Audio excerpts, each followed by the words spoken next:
এবার আসি রাতের মেনুতে। রাতের মেনুতে ছিল fish fry, salad, kasundi, tomato sauce. Fish ফ্রাইটা কিন্তু বেজায় ছিল।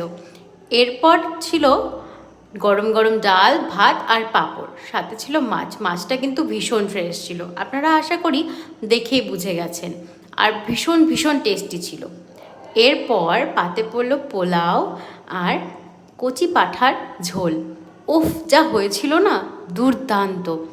মাংসটার সাথে যখন পোলাওটা মাখিয়ে খাচ্ছিলাম, সেই অনুভূতিটা আপনাদের বলে বোঝাতে পারবো না। মাংসটা কিন্তু বেশ নরম হয়েছিল খেতে, ঝাল নুন একদম মাপ বরাবর, দারুণ হয়েছিল। এরপর পাতে পড়লো আম কাসুন্দির চাটনি, সেটাও কিন্তু বেজায় ছিল। আর মিষ্টিতে ছিল রসগোল্লা কালাকাঁদ, ওটাও কিন্তু দারুণ ছিল। আর শেষ পাতে আইসক্রিমটা কি মিস করলে চলে নাকি, সেটাও কিন্তু বেশ ছিল।